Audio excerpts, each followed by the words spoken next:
deputations or petitions, which is good. Then that gets us to Peter. Ryan, I did see Peter. Oh, great. Come on up. So item number 7, the key organisational performance results. Right, good morning everyone. Belated Happy New Year to you. This is the mid-year report, so it's a little bit bigger than usual. It's what we call all in, so there's a lot of detail there around levels of service. But it does show something that the exception angle doesn't take during the year, and that is how much we're doing really well, which is the vast majority of things we've been asked to do as an organisation. So just working through levels of service, good news. The focus on getting these right has started to pay off, where we've come up a few percent. We're now well into the green, and we'll keep that focus on for the rest of the year, and we'll try and drive that up a little bit further if we can.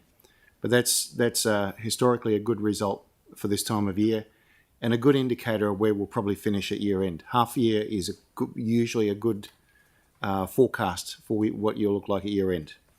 I'll talk to the levels of service a bit more later on in the report, but in terms of the overall look, planning for capital also going well, looks set to succeed. There is time left for those targets to meet their goals.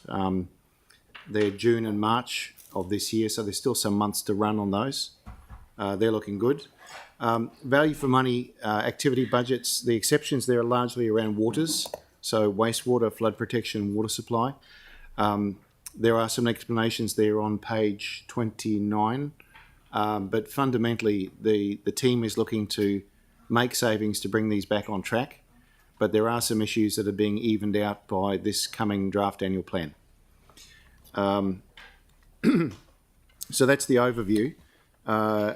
There are some Q&As at the end of the document from questions that were asked last time about water loss and asset management maturity model. But that's really the corporate overview. I'm happy to go into any detail as needed.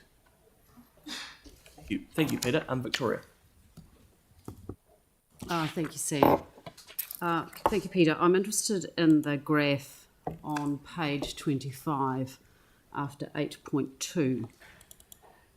It concerns me about the steep rise in the capital program. And as I recall, we made a deliberate decision to reduce our capital program for the 24-25 year. So we've got a really sharp increase in the next couple of years. So I'm interested in knowing how we're going to do that, and not just the how here today, but I'd like to see the evidence and the plan on how we're going to get there, because it looks really risky to me.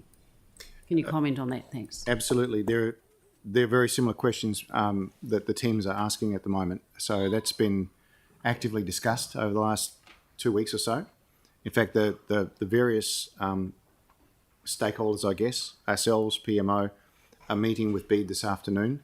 The objective here is to see what science underpins our belief in that climb, and whether that science is enough, or if it's not, what we need to do to make sure there is enough. So the question is being asked, and the rigour is being put to it. So that will come back to us at some stage so that we can actually see how that looks. That's right. I mean, hopefully the answer is we can stack up numbers that give us evidence that we can do this. Thank you. I'm interested in the evidence. Thanks, Peter. Yeah, so just on that, Peter, because that was obviously that's a really good point back in my question as well. But just what is the mechanism to bring it back? Will you bring it back in one of your reports, or will it go through the capital program? Because I think that evidence is the key. I'd really like to meet with BEAD and PMO and finance and have a path forward on this, and then figure out the best way to bring it back. Okay, cool. It needs to be something we all agree on, and that has a way forward in it. Yeah, great. A go forward. So you'll just come back to us? We will. Yep. It'll be through you, Mr. Chair. It'll be back through this committee. Okay, great. Thank you. Any other questions? Yanni, and then Aaron. Yep. Just come back to kind of an ongoing request, but I've asked it for the accidents. I'm not sure I've had the information back, but this is just in regards to the serious death and injury crashes. Do we have a list of the hotspots? Like, how do we know that the interventions that we've got programmed are going to the areas that have the highest number of reported crashes in terms of serious death and injury? And I guess raise that because I'm just wondering if we get any geospatial analysis of where the problems are and then allocate budget towards fixing it. Please. Good morning, everyone. In answer to your question, Councillor, we do analyse all the crashes, and that's how we prioritise our road safety programmes in transport. So can we get a list of what they are? Yeah, we can distribute that, Right. and then we can show an alignment between those and our road safety programmes. Yeah. Okay. And how often does the program change based on the previous year's results? For the minor safety interventions programme and the minor safety programme, that's updated every year, and we revise that every year to account for the most up-to-date crash data. Okay. Thank you for that. Cheers. Yeah, it's a follow-on from Victoria's because Victoria raised the difference between the blue and the black lines, but the green lines where we're actually at are so drastically different. And when you look at the trend green line, that doesn't look like it will be anywhere near the other two. Or is there a jump that comes in there at some point?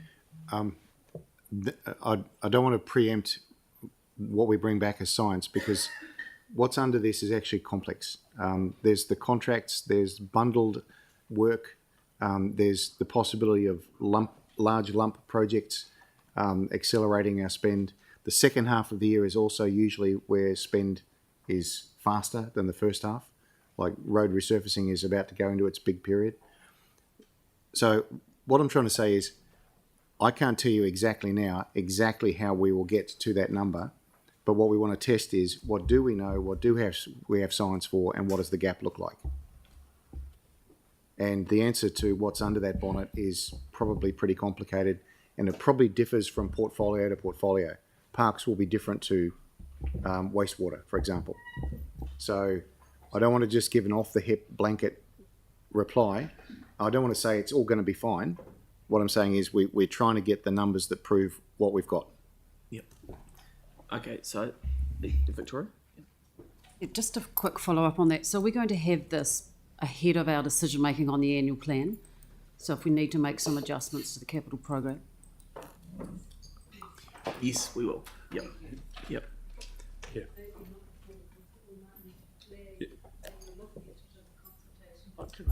But you will need to make any decision before June. Yeah. Yeah. Yep. Yes, that's good. Yeah.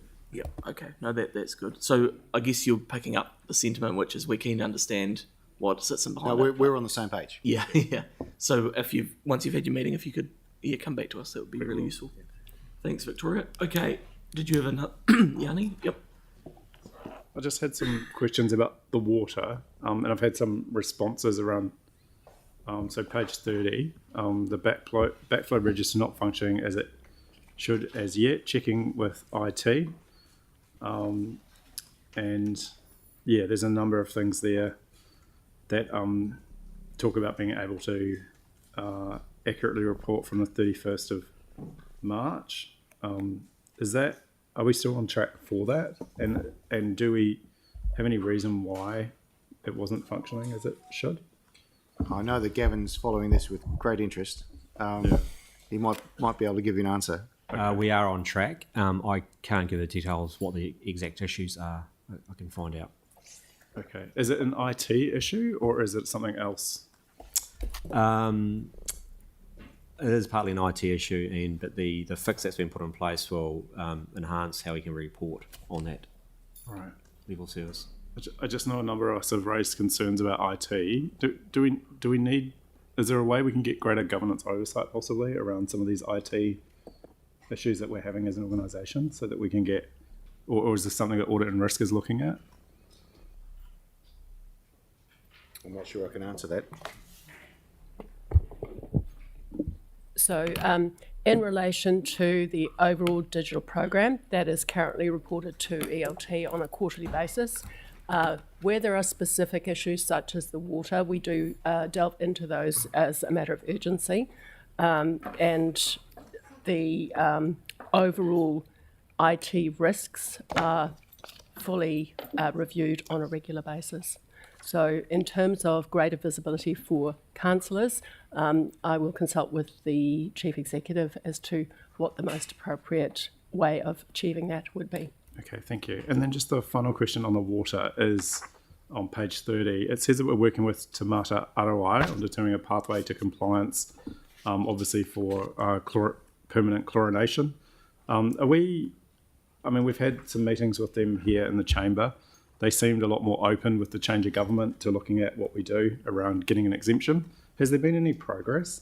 Because obviously that's a huge cost that we're facing, and I know that they're charging us some mandatory levies now, but just wanted to check, I'm just concerned again that we're doing all this work around the permanent chlorination, failing our targets, but actually we might have a pathway to get an exemption that would reduce us spending all this money on something that the previous government wanted us to do. I wonder if it's worth, when you answer that, Gavin, just talking briefly about and correct me if I'm wrong, but the sort of research project that was done around also minimising costs, or reducing the additional compliance costs, the partnership with them.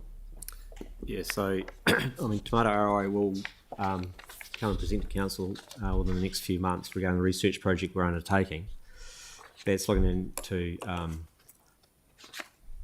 help us to comply, particularly around the treatment at the stations.